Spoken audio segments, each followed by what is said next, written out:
สบายดีพี่น้องเด้ออันชีวิตพวกเขาอยู่รัสเซียมื้อนี้ก็ถือว่ามีที่มีคอมเมนต์เนาะคือมื้อก่อนพวกเขาที่ได้ไปย่างซื้อเครื่องพี่น้องเอ้ยแล้วก็ได้เก็บกระเป๋าเฮียพี่น้องเอ้ยแล้วถือว่าเป็นกระเป๋าหั่นแล้วก็คือพี่น้องที่เม่นมาทักทายหรือว่าเม่นมาให้คำแนะนำหั่นพี่น้องเอ้ยถือว่าเฮากับหมู่คู่ถือว่าได้เอากระเป๋าเงินหั่นไปมอบให้อาจารย์แล้วเด้อพี่น้องเด้อถือว่าได้เอาไปให้อาจารย์แล้วถือว่าอาจารย์เพิ่นก็ถามเนาะว่าไปได้เฮียอยู่ไสแล้วเขาก็ว่าเขาได้เฮียอยู่บ่อนนั้นบ่อนนี้เขาก็บอกสถานที่ของเพิ่นแล้วอาจารย์หันเพิ่นแล้วว่าฉะนั้นละอาจารย์สิเอาไปให้ธนาคารเพิ่นว่าบ่ได้เอาไปให้ตำรวจดอกเพิ่นว่าสิเอาไปให้ธนาคารเพราะว่าเป็นเจ้าของบัตรหันเพิ่นต้องไปธนาคารเพราะว่าเพิ่นต้องไปแจ้งปิดบัตรเสียพี่น้องเลยแล้วเพราะว่าต้องเอาไปธนาคารเพิ่นว่าต้องแม่นต้องถึกและถือว่าบัตรกับกระเป๋าเงินถือว่าอันใดทุกอย่างถือว่าเขาได้เอาให้อาจารย์ไปเบิดแล้วเด้อเพราะว่าเป็นเงินมันก็บ่แม่นเป็นเงินล่วงหลายเนาะพี่น้องเนาะอาจารย์หันก็ถือว่าได้ตกลงกันพวกเขาก็เอามอบให้เพิ่นจนเมิดเลยเพราะว่าพวกเขาก็บ่ได้เอาหยังพี่น้องเลยเพราะว่าเป็นเงินก็มันบ่หลายพี่น้องถือว่าเขาได้ก็แบบมันเขาก็ยังบ่ฮู้ว่าสิแม่นของไผเทื่อเพราะว่าอาจารย์เพิ่นเอาไปละมื้อนี้ถือว่าเขามอบให้อาจารย์ไปแล้วเด้อพี่น้องเลยถือว่าขอบใจพี่น้องที่เป็นห่วงเป็นใยพวกเขาอยู่รัสเซียที่มาใช้ชีวิตอยู่พี่น้องเลยถือว่าอันนี้ก็ถือว่าเป็นประสบการณ์ครั้งแรกได้พี่น้องเขาก็บ่เคยได้แบบนี้จากเทื่อแล้วก็หมู่คู่ก็บ่เคยเห็นจากเทื่อว่าสิได้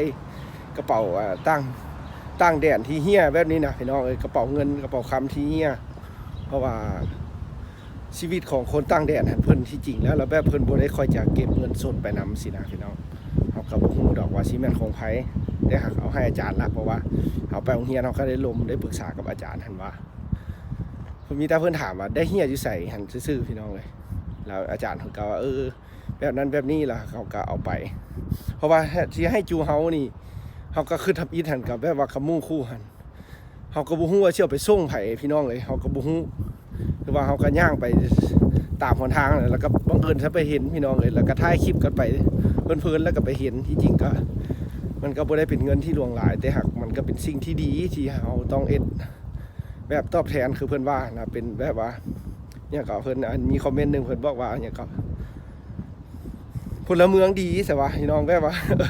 เอาไปแจ้งความนะเขาว่าเอาไปแจ้งความเขาก็สว่ามันไก่เนาะพี่น้องเขาก็บุ้งว่าสถานีตำรวจหันอยู่ไสพี่น้องเลยแล้วเขาก็บุ้งแล้วก็มู่คู่กับบุ้งแล้วเขาก็บุ้งว่าจากซีเอสมีแต่ว่าเขาไปโรงเรียนเราก็ไปเว้าให้อาจารย์ฟังแล้วอาจารย์ก็ว่าแนวนั้นแนวนี้แล้วเพื่อนก็มีแต่เพื่อนถามว่าได้เฮียอยู่ไสแนวนั้นแนวนี้เพิ่นก็ถามว่ามันมีแต่อันนั้นบ่มีเอกสารอื่นบ่เขาก็ว่าบ่มีพี่น้องเอ้ยแล้วมีตั้งแต่บัตรกับเงินอยู่ไหนหั่นคือว่าเงินก็เล็กๆน้อยๆพี่น้องเอ้ยบ่ประมาณ1 ล้านกีบพี่น้องคือเขาใจแยกให้เบิ่งนั่นแหละเนาะพวกเขาก็บ่ได้เอาไปใส่จักอันเลยพี่น้องเอ้ยคือว่า3คนพวกเขาก็ถือว่าได้เอาไปมอบให้อาจารย์ละตอนนี้ก็ถือว่าแบบออกแต่โรงเรียนมาเราก็อาบน้ำแล้วก็สิย่างไปหาสิไปซื้อน้ำกับขนมมากินพี่น้องเอ้ยเพราะว่า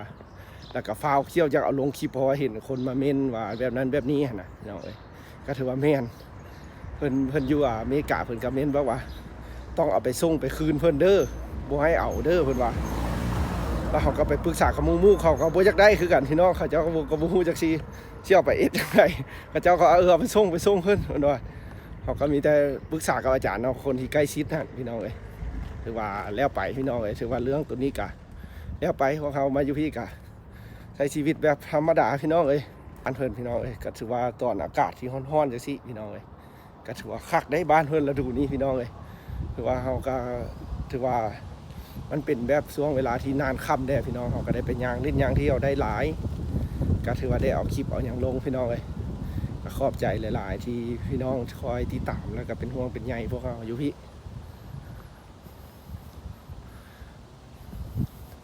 ถือว่าในช่วงนี้ก็อากาศแบบมันนานค่ำพี่น้องตอนนี้ก็16-17 โมงก็ซ้ำคือตอนสวยอยู่บ้านเขานี่พี่น้องเลยถือว่าอากาศมันนานค่ำเขาไปใส่มาใส่ก็ถือว่าได้พี่น้องเลยฮอต10 โมงก็พอดีมืดซุ่มซิมพี่น้องอยู่พี่นะ10 โมงกลางคืน11 โมงนี่ยังมืดซุ่มซิมธรรมดาคือ6 โมงแรงอยู่บ้านเขานี่แหละพี่น้องก็บอกว่าอยู่รัสเซียฮัดเป็นแนวนี้พี่น้องเลยฤดูหนาวก็จะคือปกติ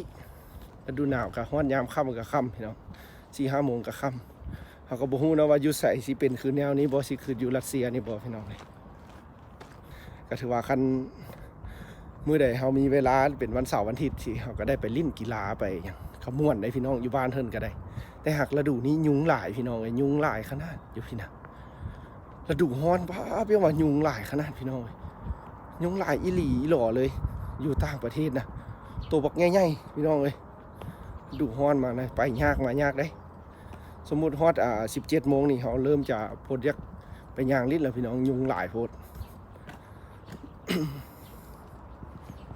นี่พี่น้องเขตนี้ก็ยังแบบคือเป็นหมู่บ้านเลยพี่น้องคักขนาดได้แถวนี้ก็ได้ยังเป็นป่าเป็นดงนี่ตะกี้บ่เคยเห็นได้พี่น้องต้นไม้สีเขียวๆสิมาฤดูนี้เริ่มมีแล้วพี่น้องเลยอันนี้ก็ถือว่าเป็นดินเปล่าว่างเลยเป็นพืชผักที่เป็นแต่อยู่แต่กินหลายได้พี่น้องอยู่บ้านเพิ่นน่ะนี่อันนี้ก็สิเป็นผักห่มได้นี่พี่น้องนี่เป็นป่าไม้ผักห่มได้นี่ดินที่เปล่าว่างบ้านเพิ่นอากาศสดชื่นขนาดบ้านนี่ในช่วงฤดูนี้พี่น้องเขาบ่ฮู้นะว่าอยู่ต่างประเทศเพิ่นสิซื้อดินบ่ไอ้จังไหนนะพี่น้องแถวนี้เพิ่นจะขายบ่หรือว่าจังไหนเนาะพี่น้องเนาะก็บ่จักนะเพิ่น เอ้าพี่น้องเอ้ยไปซอกเข้าห้านก่อนถือว่าคลิปการแวนมื้อนี้เด้อพี่น้องเอ้ยเฮามาถ่ายตัวที่อันเรื่องกระเป๋าหันพี่น้องเอ้ยถือว่าขอบใจพี่น้องที่เป็นห่วงเป็นใยพวกเขาเด้อแล้วก็อีกนึงก็เฮาก็บ่ฮู้หั่นน่ะแท้ๆแหละพี่น้องเอ้ยที่ให้เฮาไปส่งอยู่เนี่ยอันตำรวจหั่นน่ะสถานีตำรวจหั่นน่ะเพราะว่าเฮาก็บ่ฮู้ว่ามันอยู่ไสพี่น้องอีกนึงก็สิไกลแล้วเขาก็ลำบากหั่นล่ะพี่น้องเอ้ยเพราะว่ามาอยู่พี่ไปพุ่นก็สิถามหลายอันหลายแนวเฮาก็มีแต่คิดว่าโอ้ลมกับหมู่หั่นว่าซะเฮาไปโรงเรียนแล้วก็เว้าก็ให้อาจารย์ฟังถ้าอาจารย์เพิ่นช่วยได้เพิ่นสิเอาไปก็สุดแล้วของเพิ่นบ่ไปแล้วก็เฮาก็สิปาไว้หั่นเพราะว่าเฮาก็ปาไว้ 2-3 มื้อแล้วพี่น้องเอ้ยก็บ่มีไผมาถามเอาบ่มีหยังเฮาก็คอยถามหมู่คู่ที่เรียนนํกันหั่นก็เขาเจ้าก็ว่าบ่แม่นของเขาเจ้าไผก็ว่าบ่แม่นเรามีแต่ว่าขึ้นห้องแล้วเฮาก็ถามอาจารย์หั่นเอาไปมอบให้เพิ่นเพิ่นว่าเพิ่นสิเอาไปธนาคารพี่น้องเอ้ยเพราะว่าเพิ่นว่าไปธนาคารหั่นแน่นอนต้องเป็นผู้ที่เอ็ดบัตรเสียหั่นต้องไปแจ้งความอยู่หั่นเพราะว่าหรือว่าต้องไปแจ้งว่าเอ็ดกระเป๋าเฮียหรือว่าเอ็ดบัตรเสียเพิ่นต้องปิดไว้พี่น้องเอ้ย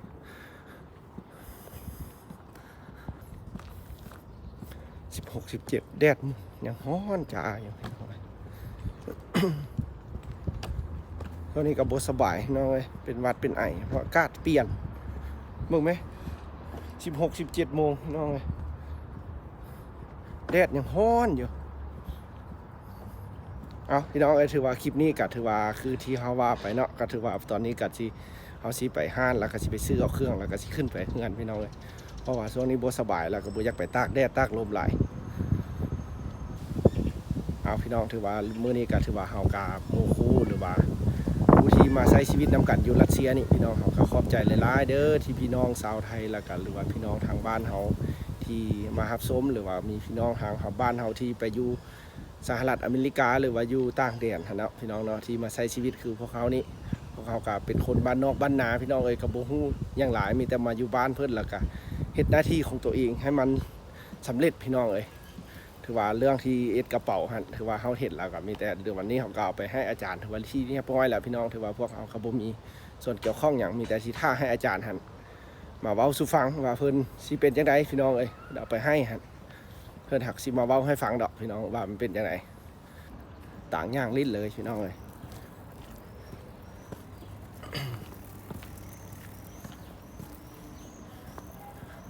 จักน้อยนี่ก็สิแบบเป็นเดือนที่แบบใบไม้ร่นได้นี่พี่น้องวิทย์เดือนนี้ไปนะเดี๋ยวนึงกับใบไม้ร่นแล้วได้นี่แล้วดูใบไม้กับชีบุเดียวนึงได้พี่น้องอยู่รัสเซียก็ได้ก็น้อยนึงแล้วก็เบิดไปแล้วก็แล้วดูใบไม้ร่นแล้วก็เริ่มหนาวเข้ามา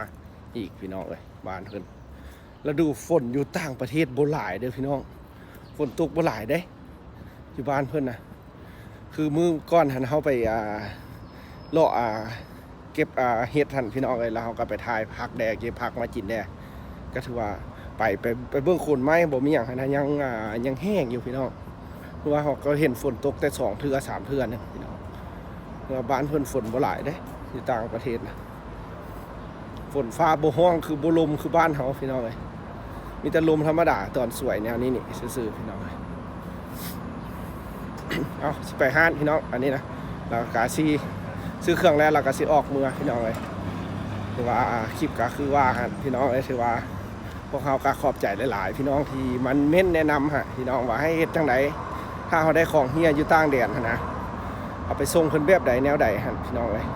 หรือว่าพวกเขาก็บ่สามารถที่จะไปส่งด้วยตนเองคืออยู่สถานีตำรวจหันเขาก็ไปบ่ได้พี่น้องมีแต่เขาไปโรงเรียนแล้วก็ปรึกษากับอาจารย์แล้วก็เอาไปมอบให้อาจารย์ครับพี่น้องแล้วก็ถือว่าแล้วไป